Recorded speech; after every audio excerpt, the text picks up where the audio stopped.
প্রিয় দর্শক, আজকের বাংলাদেশ ইউটিউব চ্যানেলের পক্ষ থেকে আপনাদের সবাইকে স্বাগতম। আশা করি সবাই ভালো আছেন, সুস্থ আছেন এবং এই প্রত্যাশাই সবসময় করি, কারণ আপনারা ভালো থাকলে, সুস্থ থাকলে আমরা ভালো থাকি, সুস্থ থাকি। তো ভিডিওর মূল কথায় আসি। Awami League is back. এই কথাটা কেন বললাম? কারণ 5ই আগস্ট আওয়ামী লীগ সরকার পতনের পরে আওয়ামী লীগের যিনি সভানেত্রী, আওয়ামী লীগের প্রধানমন্ত্রী জননেত্রী শেখ হাসিনা, তিনি ভারতে আত্মগোপন করে আছেন বা পলাতক আছেন। এরপরে আওয়ামী লীগের তৃণমূল পর্যায়ে যে সকল নেতাকর্মী আছে তাদের ভিতরে ওই রকমের উজ্জীবিত বা যে দলীয় কার্যকলাপ করার মতন কোনো শক্তি বা সাহস তাদের ছিল না।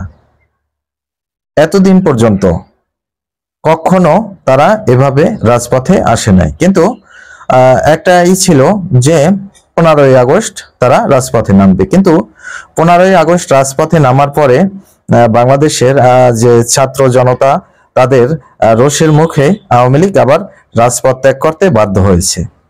এরপরে 26শে মার্চ বিচ্ছিন্নভাবে বাংলাদেশের সব জায়গায় মোটামুটি আওয়ামী লীগের অঙ্গ সংগঠনের যেই সকল নেতাকর্মী আছে তৃণমূল পর্যায়ে, তারা ছোট ছোট মিছিল মিটিং করতেছে।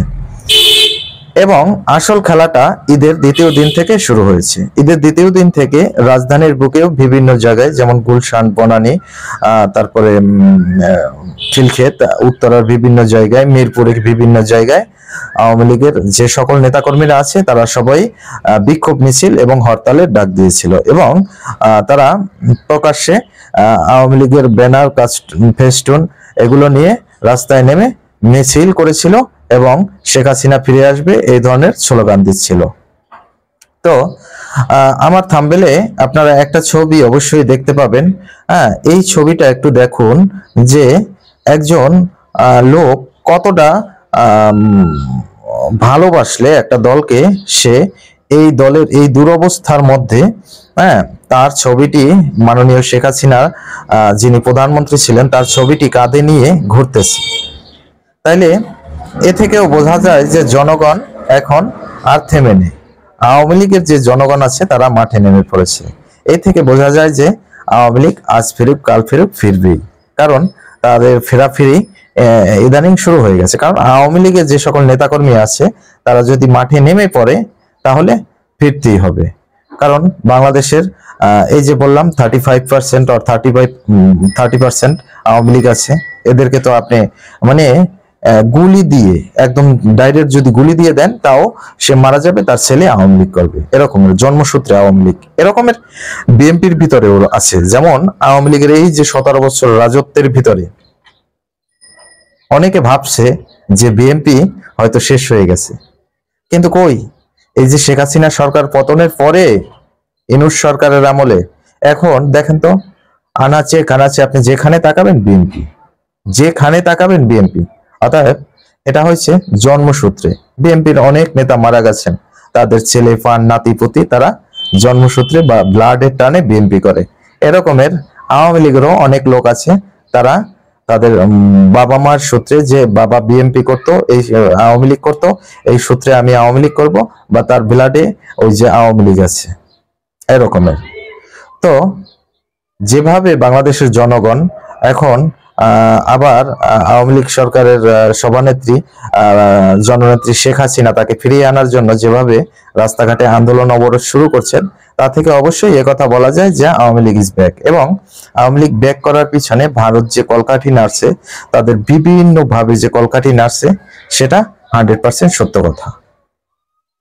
এছাড়াও যদি একটু লক্ষ্য করেন যে জনগণ এই মুহূর্তে মানে দীর্ঘ 17 বছরের শাসন আমলে তারা ভালো ছিল কেউ, খারাপ ছিল কেউ, মোট একটা যে পরিসংখ্যান, সেই মোট পরিসংখ্যানটা হিসাব করলে দেখা যায় যে জনগণ মোটামুটি যাই ছিল ভালো ছিল, বিভিন্ন উন্নয়ন দেখেছে, বিভিন্ন ধরনের সাহায্য সহযোগিতা যেভাবেই হোক তারা পাইতো।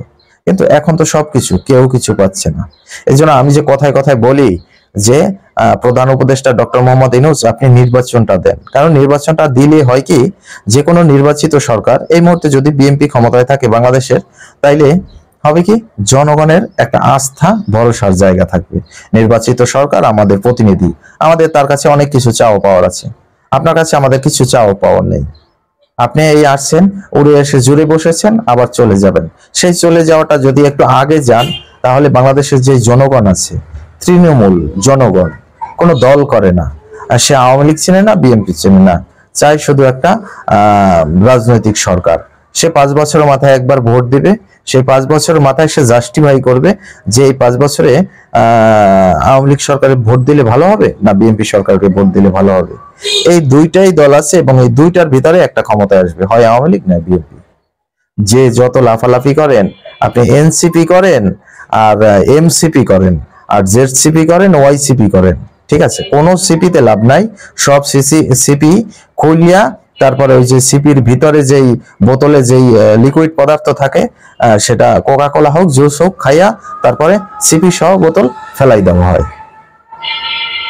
তো এই জন্য বলছি যে বাংলাদেশে এই দুই দলের এক দলই ক্ষমতায় আসবে, এবং এই দুই দলের এক দল ক্ষমতায় আসার ভিতরে যে কর্মকাণ্ডগুলা, সেটা আওয়ামী লীগের পক্ষ থেকে শুরু করে দিয়েছে, কারণ তারা এতদিন পর্যন্ত ভয়ে ছিল, পলাতক ছিল, আতঙ্কে ছিল। আবার ইতিমধ্যে সরকারের তরফ থেকে বা যে কোনো ভিন্ন মানুষ, এটা 100% সরকারের তরফ থেকে, যে আওয়ামী লীগের যে সকল এখনো উচ্চপদস্থ নেতা কর্মকর্তা আছে তাদেরকে জেলে নিতে হবে। এবং এরকমের একটা ঘোষণাও আসছে যে একটা আওয়ামী লীগের কোনো নেতাকে যদি কোনো সাধারণ লোক ধরাই দিতে পারে, তাহলে তাদেরকে 5 লাখ টাকা পুরস্কার দেওয়া হবে।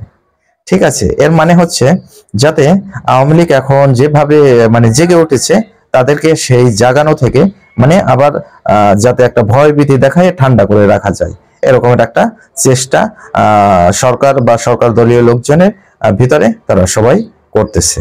এখন কথা হলো, মানুষের মনকে কতক্ষণ দমাই রাখতে পারবেন এই দেশের জনগণ? হ্যাঁ, এই যে বললাম যে 65% যে এর ভিতরে অর্ধেক আওয়ামী লীগ, অর্ধেক বিএনপি, ঠিক আছে।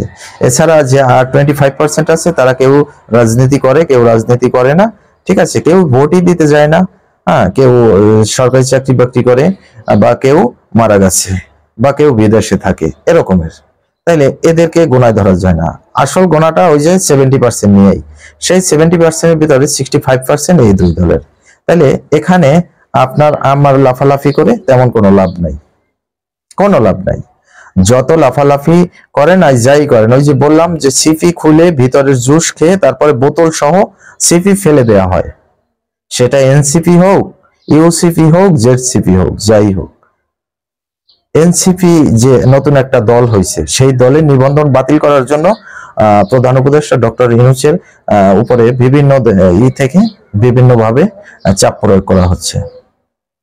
এখন কথা হচ্ছে, বাংলাদেশের জনগণ ভাই মোটের উপরে আওয়ামী লীগ বা বিএনপি এই দুইটাই, এছাড়া কোনো সিপি খাবে না। জাতীয় পার্টির মতন দল যে জাতীয় পার্টি করে না, যারা আওয়ামী লীগ বিএনপির পরে বাংলাদেশের রাজনৈতিক দল, সেই জাতীয় পার্টির এই চিনে না মানুষ। বাংলাদেশের জনগণ কেউ নাঙ্গলে ভোট দিতে চায়? কেউ দিতে চায় না, নাঙ্গলকেই চেনে না। তাইলে আপনার কোথায় এনসিপি আর কোথায় জামাত? এরকম নাম আছে? জামাত শিবির কি করছে? পাকিস্তানি যুদ্ধের সময় এই দেশের নির্যাতিত করছে, মা বোনদের কলঙ্কিত করছে, হ্যাঁ, পাকিস্তানি হানাদার বাহিনীর হাতে এই দেশের মা বোনদের তুলে দিয়েছে, নিজেরা ধর্ষণ করছে। এখনো এই যে এই 5ই আগস্ট যে বিপ্লবের পরে বা এই সরকার পতনের আন্দোলনের পরে শেখ হাসিনা যখন পদত্যাগ করলো এবং আমাদের প্রধান উপদেষ্টা ডক্টর মোহাম্মদ ইউনূস আসে যখন দেশের শাসন ভার নিল, দেশের শাসন অবস্থা যখন অচল হয়ে পড়লো, তখন এই জামাতের লোকেরা গণহারে ধর্ষণ করে গেল ছেলে বুড়ো সবাইকে সমান হারে, সে ছেলে হোক মেয়ে হোক সবাইকে, যাকে পাইছে তাকেই ধর্ষণ করছে।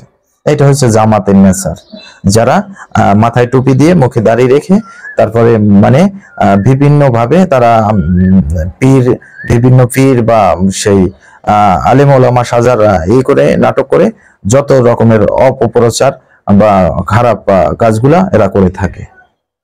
এইগুলা জনগণ বুঝে, এগুলা জনগণ বুঝে, এজন্য এইসব নাটক বা ধান্দাবাজি এগুলা জনগণের সামনে এখন আর টিকে না। যাই হোক, মূল যে কথাটা ছিল, আওয়ামী লীগ ইজ ব্যাক, শেখ হাসিনা ফিরে আসবে। হ্যাঁ, রাস্তাঘাটে জনগণ যেভাবে আবার আন্দোলন অবরোধ শুরু করেছে, শেখ হাসিনা খুব শীঘ্রই বাংলাদেশে ফিরে আসবে।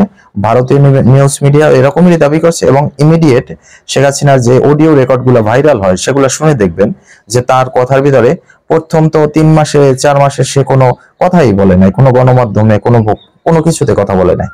এখন সে যে কথা বলে তার কথার যে টোন, তার ভিতরে একটা ধারালো ভাব আছে।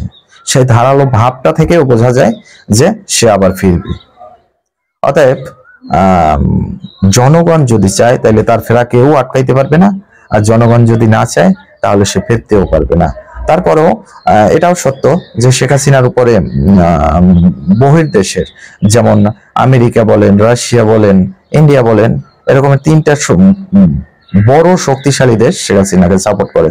এদিক থেকে আপনি 50% বলতে পারেন যে শেখ হাসিনা 50% দেশে ফেরা নিশ্চিত। এবং আর যে 50% জনগণের হাতে রইল তার 25%-এর কার্যক্রম জনগণ ইদানিং দেখাই দিচ্ছে যে কিভাবে তারা শেখ হাসিনার জন্য রাস্তাঘাটে মিছিল করতেছে। তো ঠিক আছে, আজকের এই পর্যন্তই। ভালো থাকুন, সুস্থ থাকুন। সামনে আরো নতুন ভিডিও নিয়ে আসবো, সে পর্যন্ত অপেক্ষা করুন। আর আমার ভিডিওগুলো ভালো লাগলে অবশ্যই ভিডিওতে একটি লাইক দিয়ে আমার চ্যানেলটা সাবস্ক্রাইব করবেন। প্লিজ সাবস্ক্রাইব করবেন যদি ভালো লাগে, আর ভালো না লাগলেও দেখতে থাকুন। দেখতে দেখতে একদিন ভালো লাগা ভালোবাসা হয়েই যাবে।